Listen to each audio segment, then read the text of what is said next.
In the name of the Father, and the Son, and the Holy Spirit, one God, Amen. Today, on this Sunday of the Publican and the Pharisee, we enter into our starting phase of the pre-Lenten journey. So properly speaking, Lent begins 3 Sundays from now.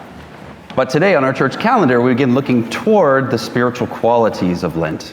This is to say that well in advance of our entry into Lent, the church is already preparing us thematically for what is to come. And the reason the church prescribes this 3-week period ahead of time is because it understands our human nature. In particular, our fondness for distraction. As Alexander Schmemann once put it, the church knows our inability to change rapidly and to go from one spiritual or mental state into another. Thus, long before the actual effort of Lent is to begin, the church invites us to meditate on its significance.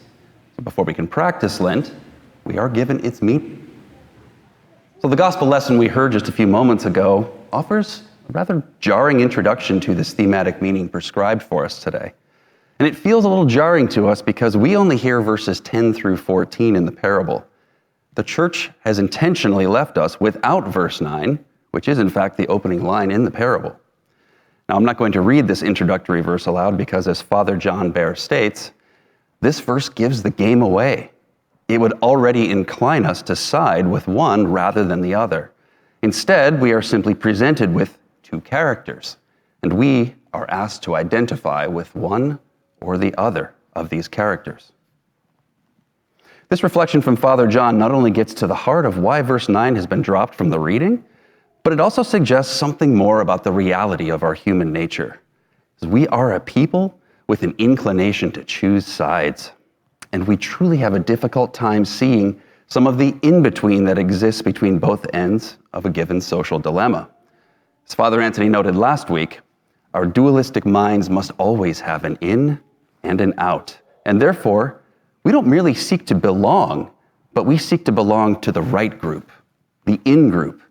We want to choose sides, in other words, and we strive to always be on the right side. And so now we have our own social dilemma before us. Jesus has presented us with 2 characters in this parable, a tax collector on the one side and a Pharisee on the other. So which do we choose? Now, the trick for us in hearing this parable, particularly in light of its thematic approach toward Lent, is that we cannot truly approach it with neutral eyes. Even if we leave out that introductory verse, we already know how the story shakes out, and so we've already chosen which side we believe is correct. So, to really get at the heart of the parable's theme more directly, perhaps we should approach it in a slightly different way. I'm going to ask you 3 questions out loud, and I don't want anyone to answer, but I do want you to think to yourself quietly and without speaking, just what's your initial reaction? iPhone or Android? Red Sox or Yankees? Capitalism or socialism? Now, most of these, as I'm saying these to you, they're relatively more or less benign comparisons, but I think most of you probably had a strong opinion on at least one of those questions. And if you didn't, just imagine I had said masks or no masks, and I'm sure something settles in quite nicely. So this instinct that you felt upon hearing those options laid before you pulled at you rather significantly. And this is because of our basic human need to be part of the right group. And it turns out that this need is so strong in us that we as humans will ultimately value being more dedicated to our social tribe more than we actually value being correct. This is a particular social phenomenon that psychologists and political scientists have observed over the past few decades. And they've deduced that human beings will, quote, choose to be wrong if it keeps us in good standing with our peers. And to the extent that we will be loyal to our tribe, quote, over and above any fact-based evidence to the contrary. Worse still is their observation that once any issue becomes politicized, it leaves the realm of facts and figures, and it just becomes another way to tell us from them. So in other words, these divided loyalties change what we think and how we perceive our neighbor. We begin to value our membership to our social tribe over and against the well-being of others outside of our tribe. And furthermore, we adopt not merely an us versus them mentality, but an us versus not them ideology, which puts us right back into today's parable. right into the shoes of the Pharisee. From today's reading, we hear, "The Pharisee stood and prayed thus with himself, 'Thank God that I am not like other men, even like this tax collector.'" This is the ideology of the us versus not them paradigm. I am not like other men, he says, as if to say, I'm not like those people, and thank you for that. I am a Pharisee after all. So, with this in mind, allow me to throw out a few more questions for your own personal reflection. How much time do you spend leaning into those social tribes which influence you? Or perhaps I could phrase it a different way. How much time do you devote towards, say, opinion-based media, or say towards politically oriented audiobooks or podcasts each week? Now, how much time do you spend seeking the godly life that the Apostle Paul spoke of in today's epistle reading? How much time do you spend working on your spiritual life by comparison? If the number of hours spent listening to cable news or politically themed media outnumbers the time you spend in prayer and spiritual devotion, there's a decent chance you're orienting yourself more in the likeness of being not them, rather than orienting yourself toward God. We cannot simultaneously orient ourselves in the likeness of God while positioning ourselves against our neighbor, no matter what social or religious group your neighbor belongs to.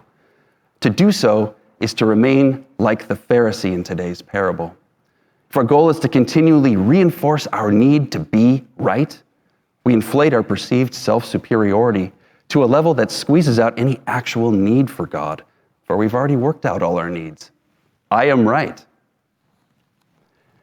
Father Anthony shared a helpful lesson with me a couple of years ago, because I'm certainly not above any of this. There was a time I was caught up in my own us versus not them struggle. And Father said simply, let go of the need to be right. Truly, today's gospel reading presents only one person who knows they aren't right, and that person is juxtaposed against the other, who is certain they are.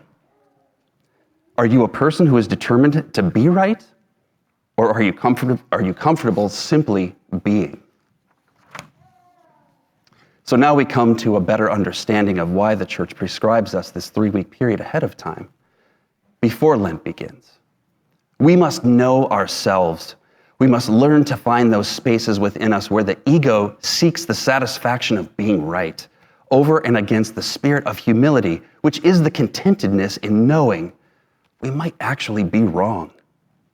How must it have felt for the Pharisee in today's story to see someone from the opposing social tribe engaging in the proper worship, and to be called justified by Jesus for doing so?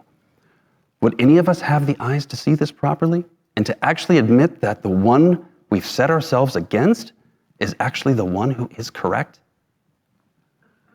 It requires great humility to look deep within ourselves and admit that perhaps I am the one who is wrong.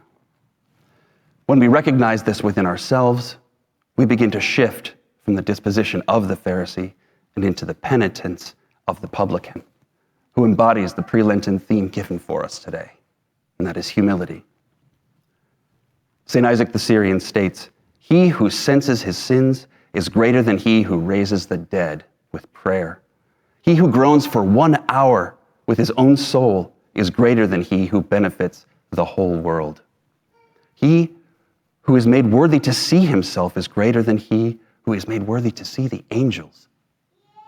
To him who knows himself is given the knowledge of all things, for the knowledge of ourselves is the fullness of knowledge of all things."